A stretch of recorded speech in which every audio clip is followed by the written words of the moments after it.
He thinks there is a single score for all of humanity, and it is wealth. It is a numbered list. He wants to be at the top of that list. This is America's digital landlord.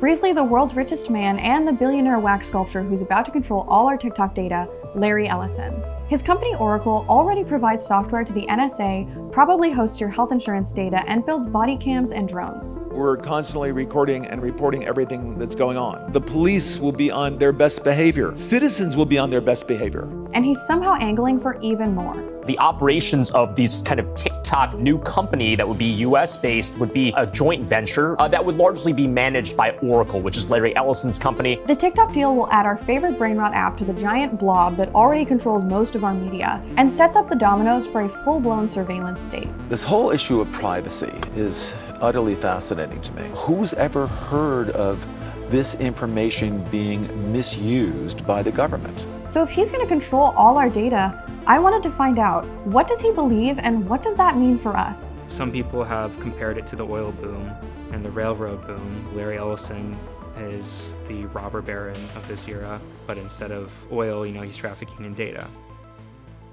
When it comes to Ellison's early days, the one thing to know is, for someone who would become one of the most successful men in the tech sector, he did a lot more talking than typing. Even before Oracle, he always knew how to pull the strings. As vice president at a company called Precision Instruments in the 70s, he was overseeing the search for another company to come in and help with this struggling data project. And this gave him an idea. He and his former coworkers, Bob and Ed, made a company, put in the lowest offer, and Larry gave his own new company the job. Nice. They eventually named this company Oracle after a CIA project they had previously worked on, and Larry bought in at 60%. But data storage in the 70s was crazy, and people were looking for ways to simplify it. This guy named Ted Codd had published a theory about how to digitally store and retrieve data more efficiently using a new system called the relational database. But it didn't really exist yet, so IBM made a team to create a preliminary version. When they got it working, they published another paper on how. So when the Oracle guys came across this, it was a total score. Ellison's programmers could reassemble it like an IKEA directions manual, and Larry could sell it. And boom, free idea, billion-dollar software. The database is absolutely the most technically innovative thing that they've done. Everything they have built, they've ultimately built around that. Oracle had Ellison's talents as a salesman to thank much more than his skill as a programmer. He frequently promised programs to customers and delivered them late, never, or completely different than advertised, and had Bob and Ed pick up the slack. This is Caleb E. Karma, a journalist who covers politics and tech. There are trillions of data points, happening every second. Every time you buy a book on Amazon, that's a data point. Anytime you're interacting with anything online, that information is almost always being stored somewhere. Those companies that make a lot of money off of having that information need to be able to quickly pull it and compile it in a way that makes sense and is profitable. So is Oracle basically the whole internet? Kinda. Or at least the infrastructure that keeps a lot of the data on the internet flowing. And not just for users like you and me, but for big corporate customers too. Take your bank, for example. They probably have too many customers with too many transactions to keep them in one mega giant Excel sheet, and that's what the relational database is for. The relational database allows them to keep like 1 million spreadsheets at once, so all the bank's customers might be in one table and all your transactions in another. So when I spend $8 on a latte, the POS system tells Oracle to put coffee shop and minus $8 on my transaction table and changes my total money column to 0.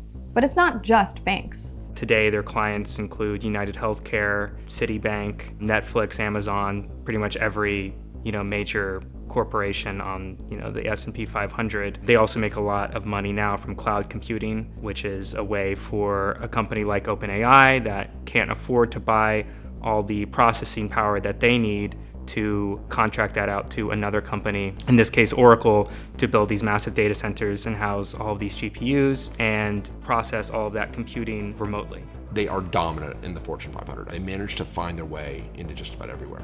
Over the early 2000s, they started acquiring other software companies, and their business model shifted towards just absorbing all the useful yet kind of boring behind-the-scenes tech that runs the internet. This is Brian Cantrell, an engineer who worked at Sun Microsystems, which got bought by Oracle in 2009. In 2006, I and another engineer started a group inside of Sun to build a new storage product at Sun. That product was very successful, arguably too successful because it brought Oracle in as a customer for the first time in a while. And Oracle swept in and bought the company, which absolutely did not see coming. And through buying up their customers and making it hard to get off their software, they were able to spread like a fungus. The big reveal for me working inside of, from the outside of Oracle moving in, I kind of thought this is a great competitor. And actually, it's a company that hates competition and wants to do everything it possibly can to asphyxiate competition and then dominate. And that's how it's done what it's done. You couldn't go to an airport in the country without seeing Oracle's ad campaigns. Oracle runs 10 of the 10 top banks.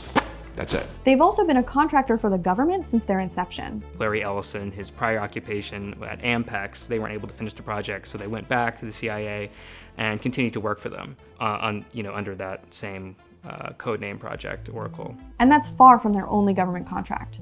The US government is one of their best customers. Soon after their CIA reprise, they got a contract with the Air Force as well. They have huge contracts with the Department of Defense, and they have an active contract with the CIA, as well as other agencies also for data management and software. Really, I mean, they create the plumbing for all of these data points to travel through. So they own data centers, host and manage huge databases for companies and the government, and even own software that other programs are written on. That's a lot. But let's also zoom out for a second to just how the economy of the internet works in general these days. Oracle is very much a proprietary software company. When you get the Oracle database, you have a license for Oracle. You don't buy software. You get a license for software. It's a software landlord, which allows you to raise the rent. Think about how annoying it is to switch from Spotify to Apple Music. If you're the government, we're talking about giant databases of things like everyone's tax information ever, where switching programs is really hard and expensive, and there are very few options anyway. Which has led to some people saying that Oracle doesn't have customers and is hostages. Oracle especially will give away their products for free or for heavily discounted, and as soon as we get a foot in the door, prices are going up, we can sell our products, and the government will in turn become reliant on Oracle software because it's very difficult to migrate that over to another system. Basically, their carnivorous and litigious nature plus the rent-based economy of software allow them to corner the market and become the only option to corporations and the government. Back to my favorite Obi-Wan Kenobi impersonator for a second. What's his vibe? He acquired the 6th largest island in Hawaii. He spent nearly $1 billion on a sailing racing team, or hundreds of millions of dollars worth of property around the world. He's been married and divorced many times. He's gotten quite a bit of plastic surgery done to maintain, his perpetual, youthful look. Today, he's still the 2nd richest person in the world. He's been a billionaire since 1993. Doesn't he do philanthropy or something? So I went looking for his philanthropic work and struggled to find much. What you found was a medical foundation that he donated a lot of money to. The purpose of that medical foundation was to promote longevity. Very clearly his. And remember how he got his start working with the CIA? It seems to have rubbed off on him, and he's super into surveillance. Here's what he had to say after Edward Snowden blew the whistle on the NSA's mass surveillance program. The great thing is we live in a democracy.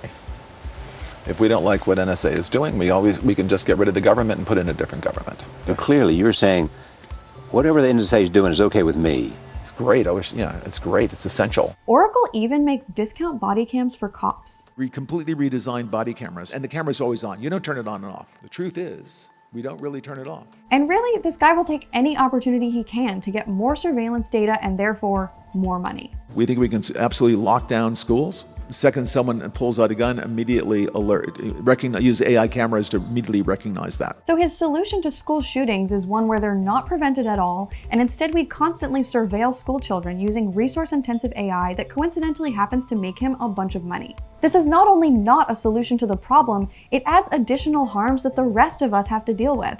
The cops have already pulled a gun on a student because AI thought his bag of Doritos was a gun. But back to the TikTok deal for a second. Remember way back when this whole thing was about what if China's in our Wi-Fi?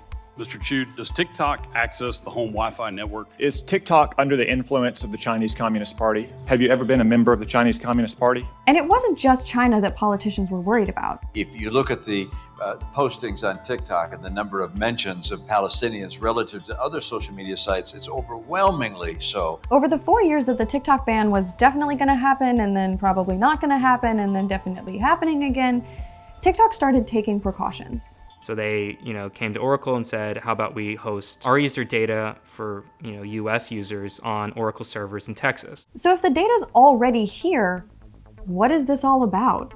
Ellison's personal views matter here. It's not just Oracle's massive data business that landed them American TikTok. Going back to those congressional hearings, the push to ban or force a sale of TikTok was always rooted in ideology.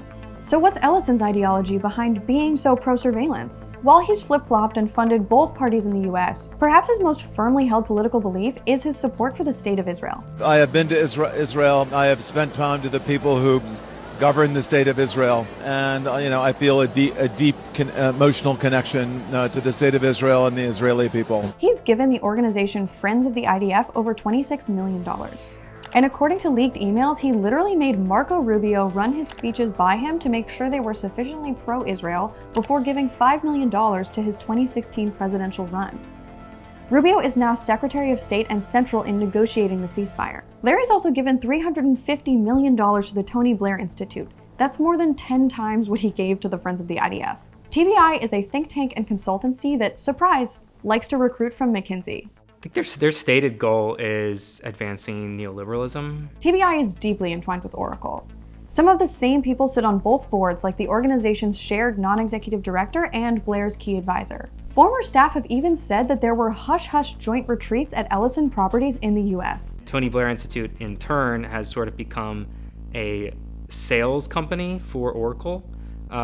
They have all of these connections with governments in Rwanda and Indonesia and other global South countries. They're essentially, consulting, offering, altruistic solutions, and then offering Oracle as the remedy for their problems. And then those countries are then locked into what are essentially predatory contracts with Oracle. Coincidentally, TBI is also notably pro-AI and surveillance. There's even a page on their website that reads like an ad for the UK's digital ID program, which would give the government a ton of info about citizens' health, finances, and more. They want to centralize all government data on citizens into a single library. And the current ceasefire deal was heavily influenced by the Tony Blair Institute. I would say it's very much in jeopardy. Tony Blair himself has been approved as taking a leadership role. Their idea would be a digital ID system, total digital surveillance. As reported by the Israeli outlet N12, the Jerusalem Times, and Canary Media, Blair and Jared Kushner's plan is for Gaza City to become a tax-free city of startups with server farms for cloud computing and AI, and a Tesla factory employing cheap local labor. So for billionaires like Ellison, money and power create a positive feedback loop. Make money, buy power, change the rules so you can make more money, rinse and repeat. It's bigger than just beliefs. Right now he's using that money and power and exploiting an internationally recognized genocide to build himself a tax haven in a war zone. But what does that have to do with TikTok? Well, it has to do with this, and how Larry's increasing control over the information that passes through our feeds and into our brains is being shaped by one man's personal views and political goals. So while the details are still murky, here's what we know about the deal. ByteDance will sell 80% of its US operations to a group of investors that includes Oracle, along with investment firms Silver Lake, Andreessen Horowitz, and a BlackRock partner, MGX. And according to Trump, it's likely one or two Ellisons, a Murdoch or two, Michael Dell, and possibly Barron will be given TikTok board seats. It would break off TikTok's US operations and allow a consortium of US investors to control the app within the US, and along with that, Oracle would control its algorithm and its data and user security side of everything. They would pretty much be given the whole system. There's also language to suggest the government may have free reign with our TikTok data.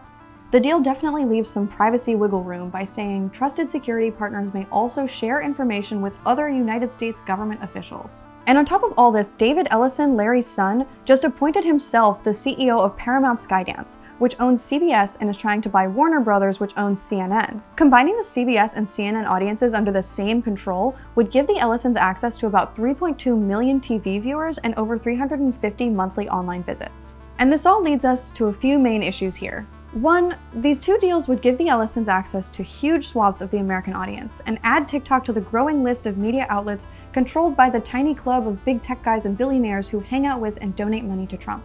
They've already installed a strong ideological ally, Barry Weiss, as the head of CBS. It's pretty blatant crony capitalism, which is where a super powerful politician just hands out business deals to his rich buddies. Two, while I can't say what they will do or know the truth in Larry's heart, they are building the framework for a massively profitable surveillance state at home and abroad, and setting all that up is a lot harder than pushing the button. And three, because Oracle already provides the infrastructure for a lot of government departments and private enterprises, adding TikTok and government surveillance data to the stuff we rent space for on his servers is really just following suit. But combining it all under one digital umbrella makes Larry Ellison America's digital landlord. It locks the government into rental agreements forever and gains Oracle more access to a guaranteed source of money, taxpayer dollars. Everything that we have ultimately is due to technological innovation. To me, technological innovation is so core to the human experience. I mean, that is our human creativity. Oracle is not interested in attacking into those larger themes of humans wielding tools to go to better themselves. It's like just not interested. It's like just pure monetization.